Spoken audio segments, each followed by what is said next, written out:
Education सदगुरु के daily GK quiz programme में एक बार फिर आप सभी का बहुत बहुत स्वागत है। Daily quiz, mock test, current affairs, question and answer के लिए आप हमारी वेबसाइट www.educationsadguru.com पर भी विजिट कर सकते हैं। तो चलिए आज के अपने सेशन की शुरुआत हम कल के अभ्यास प्रश्न से करेंगे। कल हमने आपसे अभ्यास प्रश्न में पूछा था कि निम्नलिखित में से किस एजुकेशन टेक्नोलॉजी को आईपीएल का ऑफिशियल पार्टनर बनाने की घोषणा की गई है।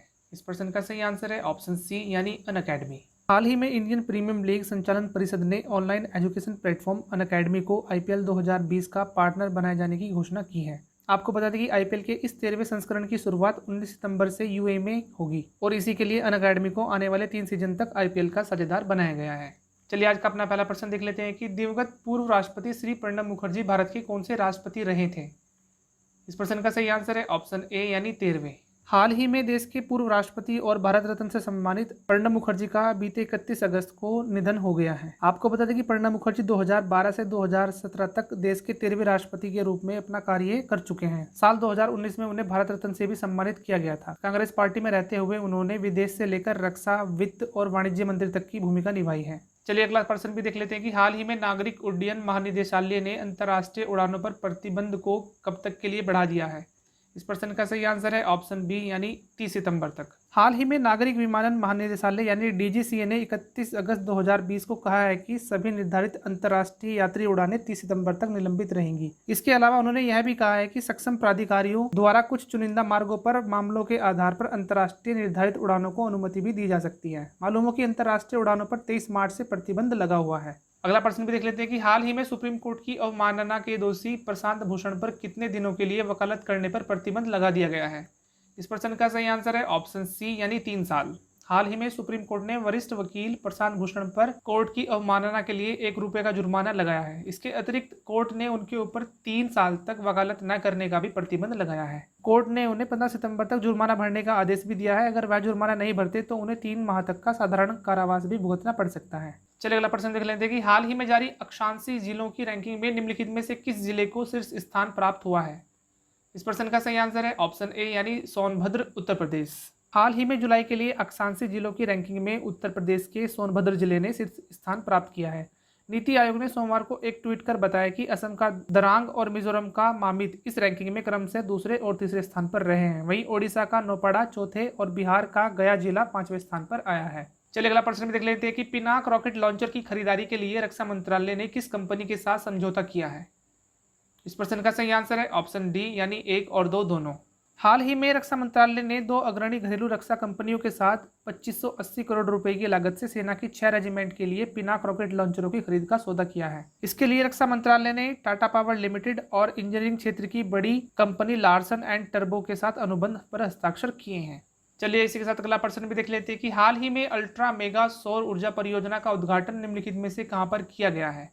इस प्रश्न का सही आंसर है ऑप्शन ए रीवा मध्य प्रदेश। बीते दिनों प्रधानमंत्री नरेंद्र मोदी ने मध्य प्रदेश के रीवा में स्थापित अल्ट्रा मेगा सौर ऊर्जा परियोजना का उद्घाटन किया है।